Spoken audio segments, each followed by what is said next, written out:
All right. Next up, we have Nicole.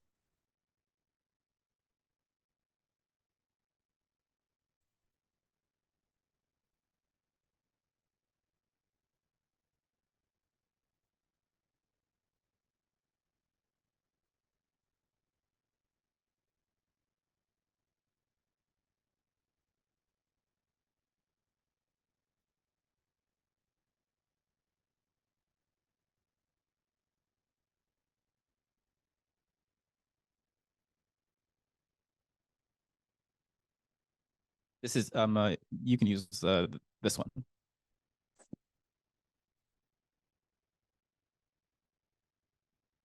Okay, awesome. Hi, everybody.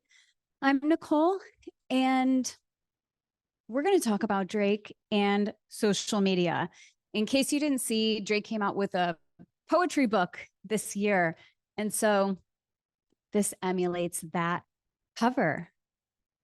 You can skip to the next slide. Okay, before we start the presentation, I just want to make a quick disclaimer that this is not necessarily an endorsement of Drake's behavior, his statements, his lyrics, his tweets, his stealing of other artists' work, shout out to Pet Shop Boys, or just generally his prolonged moral dissent that especially with the release of his most recent album, I think everybody kind of knows what I'm talking about. What this presentation is, however, is an intentional observation of this person who has been such a consistent pop culture phenomenon for decades, how social media is inextricably linked to his impact and his legacy. And then ultimately, of course, let's make it about us. What does this have to do with us, how we see ourselves in the world, how we relate to one another, and what our love for Drake says about our society?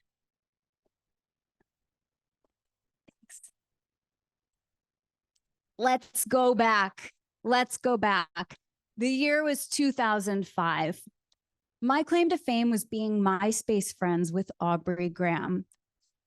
I was supposed to go meet him at a Degrassi mall tour at a mall in the suburbs of Boston. That did not end up happening. His appearance was canceled due to scheduling conflicts, and he's been very busy being Drake ever since. So I took it upon myself to put us in, I guess, the closest that we will ever be to the same room, probably. So Drake's professional ascent, this is Drake on his phone. Drake's professional ascent directly correlates with the proliferation of social media. And so whether it was our TV screens, it was MySpace, Facebook, Instagram, Snapchat, who knows, maybe LinkedIn at some point, TikTok, now AI. Drake was, has been, and continues to be everywhere. Celebrities, they're just like us, except a little worse. So Drake's poetry book came out. He has undergone two very dramatic identity shifts publicly in his career. One, going from his character, Jimmy Brooks, you know, this child actor of Degrassi the Next Generation fame, to the rapper Drake that we all know and let's just say love today. And also going from Lil Wayne's collaborator to the most streamed artist of all time. And I forget who named him the artist of the decade in the 2010s, but somebody did. And I'm going to say it was well-deserved. However, his most recent stint as an author of a poetry book didn't quite land. You'll see some of the criticisms here. This Drake's poetry book is 168 pages of corny IG captions. These are pictures of Drake and then his character Jimmy Brooks reading. This is what happens when someone is constantly told that they're more clever than they actually are. Complex, I believe, had award-winning poets read Drake's book, and then Drake DM'd them on Instagram and was like, can you actually do an article where Instagram models read my poetry though? And they were like, sure. So then they did. And here's the book. You might be like, wait, you brought a copy of the poetry book with you? No, I didn't. I brought something much, much better. It's a copy of my own book, and it's called Social Media Ruins Everything, as opposed to Titles Ruin Everything. Because I think that the book just didn't give the people what they wanted. I wanted a book that's filled with Drake lyrics for all of the sad boys, the overthinkers, the late night texters, and the drunk college girls. Of course, this is what we wanted. This is what we needed. And so I'm going to share with you kind of how Drake has maintained this relevance in the era of social media. I think Drake would refer to this as God's plan. Here are the 4 ways that Drake has, again, maintained this sustained relevance with the proliferation of social media. One is millennial misery. So Drake is pretty much a run-of-the-mill millennial. And even though he can't necessarily relate about having eaten too much avocado toast so he can't buy a house, he does get to really tap into his, relating to the other left side of the graph, his emotional side. I think the pop psychology of today, this idea of normalizing an emotional self-expression on social media, is something that Drake was really at the forefront of. Shifting through time, millennial misery, and people are like, wait, millennials aren't even cool anymore. They're not even the focus of youth culture. It's Gen Z now. Okay, great. Drake is still there because he has this sense of meta irony. He is the voice, and actually even more so the meme of our generation. He is someone who is instantly recognizable, maybe one of the last post-monoculture celebrities to become a household name. And when you see an image of him or you hear his lyrics, they're very shareable. It's very memeable. It's remixable. And it's something that travels very far, and the internet loves that. Lastly, the palatable paradox. So basically, God's plan here summarizes the cultural zeitgeist in all of its shifts and its different ways of presenting itself. So a palatable paradox is like, okay, he can push the boundaries, but like not too much. He's someone now that people know, and maybe he'll say some things that make us uncomfortable, but not that uncomfortable where we'll stop listening to his music. And so there's always kind of like this push and pull, this give and take of where do we really stand with Drake? Do we miss the old Drake or not?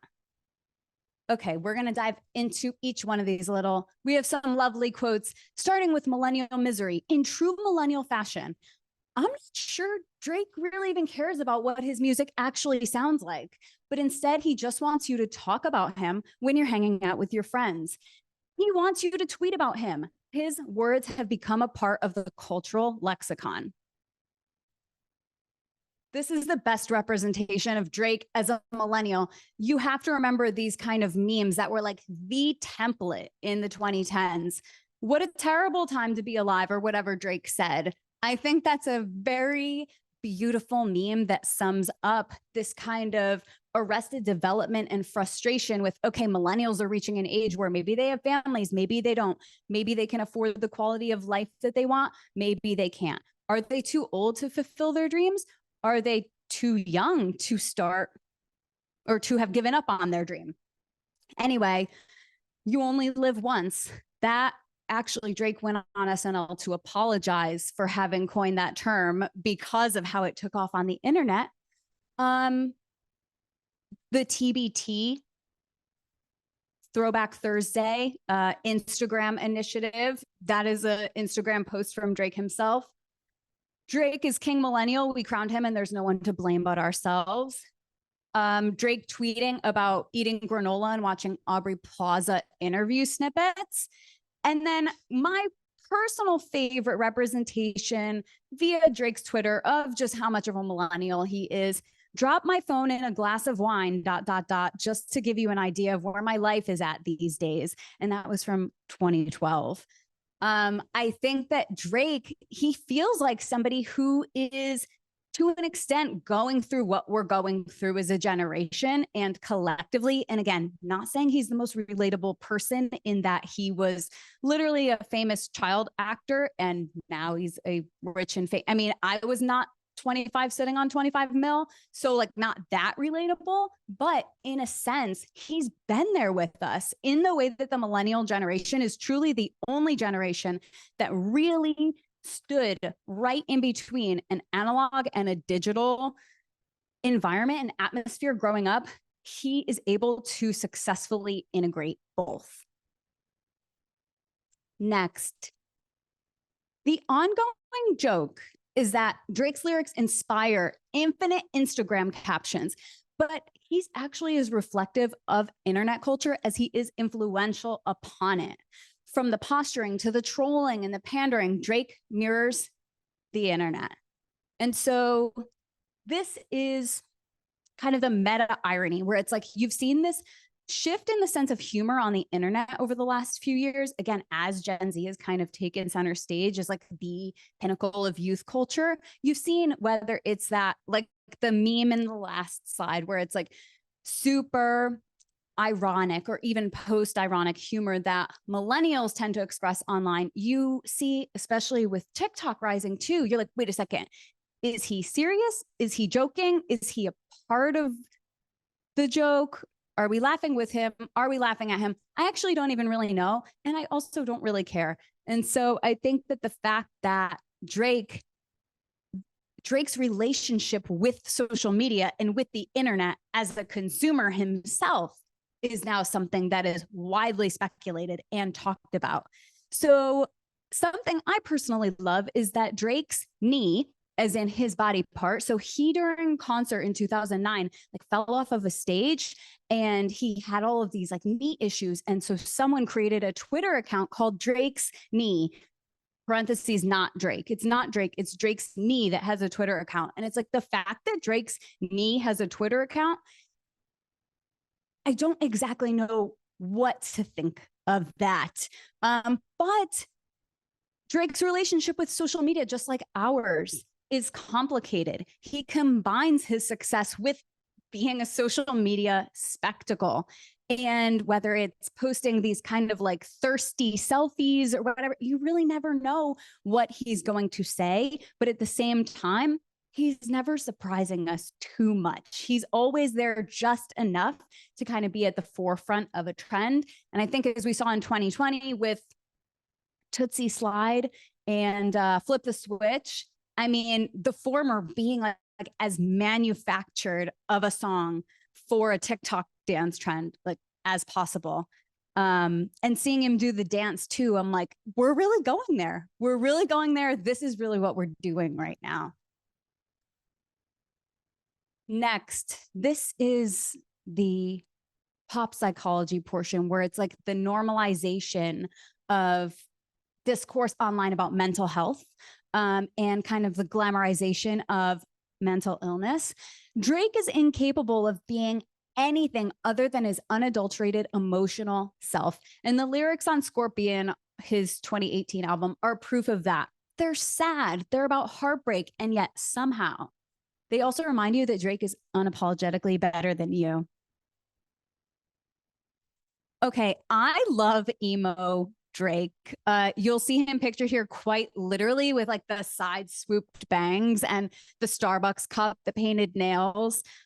His 2018 song, I'm Upset, the music video featured a full-fledged Degrassi The Next Generation cast reunion, with the exception of one of the characters who the actor thought it was a scam, because when Drake DMs you and is like, hey, want to be in a music video? He's like, what? So anyway, memes of Drake crying. This is something that's probably not shocking to any of you. You've seen it before. Drake tweeting these things. We said no strings attached and I still got tied up in that ... Like, give me a break. Drake, of course, is like stressed in this picture. He's crying. This is one of his album covers, and it's literally a tissue box. Like, I really can't, maybe Taylor Swift, but I can't really think, shout out to the Cancer Moons out there. You can't really think of anybody else who truly would be able to put their album cover on a tissue box. Like, I've never really thought about that until now, but you see this just like unabashed complete expression of emotion. And you're like, is it real? Is it manufactured? Is it what? And I think it plays off of the insecurities of a lot of people. I can't really say in their lives versus online, because at this point they're both so integrated. Like, what's real, what's not, what's IRL, what's URL, what's real life, what's not. It doesn't really matter. Nothing really matters. But one quick thing I wanted to add is, like, I came across this Instagram post, and there's obviously such legitimate just like a sentiment behind expressing your emotions, and like people going to therapy and people on a spiritual growth path and people on a journey. That's amazing and that's wonderful. And social media is just another way that people take something that is good and valuable and can really help people and twist it into something really crazy. So I came across this Instagram post, I think it was from 2019 or so, and it says, "My predictions for Drake." And so it is a pseudo metaphysical healer of Instagram, giving predictions and speculating about celebrity behavior. And so I think that kind of our worship of celebrity and us pedestaling these people and us taking to Instagram to interpret Drake's motivations and his mental health, and there will be scandals and secrets and a lot of accusations. It's saying he will help someone get out of jail. I don't know if he actually did that, but the fact of the matter is that the internet democratizes access to these celebrities. You can just DM Drake if you want to, and you can also share what you think is going to happen, whether or not it is based in any kind of reality or truth. Speaking of social media not being rooted in reality or truth, we have here controversy. It's profitable. More than ever, the music media ecosystem is driven by gossip and feuds, which savvy figures such as Drake manipulate with lyrical barbs, shout out to barbs, that double as SEO keywords. So here, this is Drake looking confused because everything he does is calculated. He's trying to control the narrative. Sometimes he can't and he doesn't know what to do. Recently, with this album that was just released, he is being put in a place where his music and his persona and his identity is being associated with whatever the problem du jour of whatever digital distribution platform that we're focusing on is. So for example, in the way that, our little emotions quadrant was super, super big 10 years ago, because nobody was talking about mental health openly the way that they do now. Gen Z's like, that's normal. Like, we already know that. Whereas 10 years ago, being able to speak outwardly about your feelings or your struggles, that was not the norm the way that it is now. And so, okay, what is the problem today? It has to do a lot with identity politics and has to do a lot with either challenging or maintaining the status quo. So the status quo can look like a lot of different things. It can look like systemic racism. It can look like intersectional feminism, and showing, okay, Drake has a complex relationship with Black women. Misogyny is the message. One of the reasons that he stays relevant is because of the sociopolitical atmosphere of today and how someone's lyrics, where they are speaking directly to you, people are taking that and internalizing that, interpreting that, and being like, okay, what is the legacy of this guy going to be, when kind of the more we know, the less we wish we knew. I think a really interesting headline here too is 15 feel-good Drake songs every woman needs on her playlist.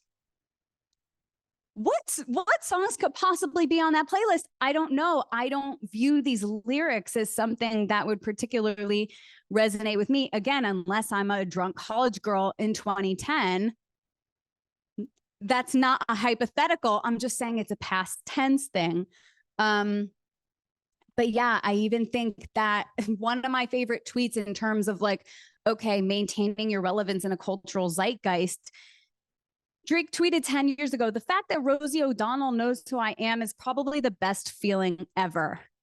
And I read that and was so confused in like, why does Drake care if Rosie O'Donnell knows who he is? Maybe some people don't even know who Rosie O'Donnell is nowadays. And that's the distinction I'm talking about with a post-monoculture kind of thing, where it's like, he might be one of the very last people of his time, you know, late 2000s, early 2010s, where it's like, you could say to your mom, who's Drake? Of course, I've been a Degrassi stan since I was 13. So my mom, unfortunately, knows very well who Drake is.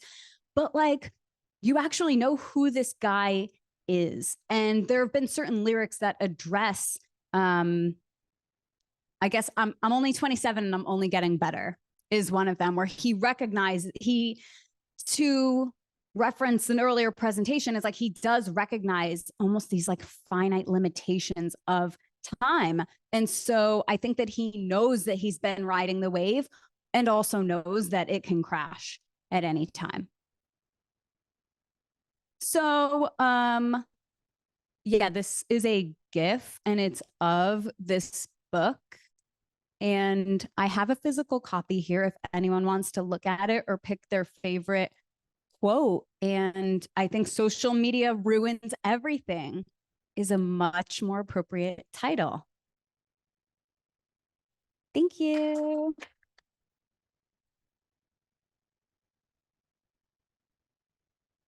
Maybe grab the second mic. We'll try to. Let's hope this works. Any questions for Nicole? My first one is, it seems creators, or whether they be rappers, artists, actors, their output sometimes doesn't compound, meaning they will do a lot of things, get accolades, and then sort of fade into oblivion. Drake has seemingly found a switch for his output to be compoundable. Is that, in your perspective, the connection between the output and social media, or with culture itself? Or why is Drake still relevant versus other people who also have access to Instagram and also can do the TikTok thing, right? Mm-hmm. What I was mentioning about Drake being in this really unique position just in time and coming out in the place in the cultural zeitgeist that he did was that now, as millennials are reaching an age where we're finally old enough to see the completion of a 20-year trend cycle. So when you start going to Target and you're like, the clothes I wore in middle school are here suddenly, and that's very weird to me. I find that now there's this sense of what I call nostalgia. It's not nostalgia. We're not necessarily thinking of 10 or 15 years ago saying, wow, I do miss the old Drake, but you come to realize that because of his sustained impact, I think social media and culture, it's really both. And in the case of Drake, they're kind of inextricably linked, where now there are younger people where they didn't listen to Drake's albums until 2016, 2018. And it's creating this kind of ripple effect that I've seen similarly with Taylor Swift fans, where a lot of her fans now were not even old enough to, maybe they were born in 2006 or 2008, but like there's now a whole new wave of people. Maybe the first time they ever saw Drake was on TikTok. And so I think that ultimately he is compounding, but at the same time, it's like new people are adding additional like Jenga sticks into his tower to make it have a stronger base. Whereas somebody who doesn't have kind of a sustained relevance, you take one of those sticks out and it can fall over. What is the ingredient, or let's say like cultural artifact that, because we've seen many artists try to stay relevant through different means. I think a good example here is even Sonic. I think Madonna's tried a lot of things recently to remain relevant. I mean, she was, produced by Sophie and but still is unable to pierce through the zeitgeist and actually get this new generation of listeners. Mm-hmm. What, in your perspective, is the missing element that Drake has been able to capture. Okay, me and Sarah were just talking about this with Madonna specifically. There was an amazing Substack article about this that explained why Madonna, for example, is not entering the cultural zeitgeist in the same way that Drake is. And it's because in her heyday, she not only challenged the status quo, she completely blew it up. She was subversive. She was disrespectful. She would take something and make it completely her own, whether it's playing with religious themes or whatever. Again, like I was mentioning before, the way that identity politics or the way that certain ways that you represent yourself on the internet, those are the problems of today. Madonna took the problems of her day and she was subversive about it. And now she is not subversive at all. This Substack article is saying if Madonna wanted to be subversive, she would let herself age. Meanwhile, you see a picture of, I don't know if anyone's seen a picture of Madonna recently. Her face is snatched. I'm just going to end the sentence there. And it's because she is trying to fit into whatever's going on today without necessarily having any kind of attachment to it other than the fear that she's fading into obsolescence. It's not coming like with Drake, a love of your city, a love of your team, a love of your people you came up with. It's coming from a place of fear. I'm terrified of getting old. I'm terrified of people forgetting about me. I'm terrified of everybody surpassing my records that records, not like music records, but like her accolades and things. Like I'm terrified of people surpassing me and forgetting about me. So it's coming from a place of fear rather than love, appreciation, or I guess with Drake, it's always coming from a place of ego, but yeah.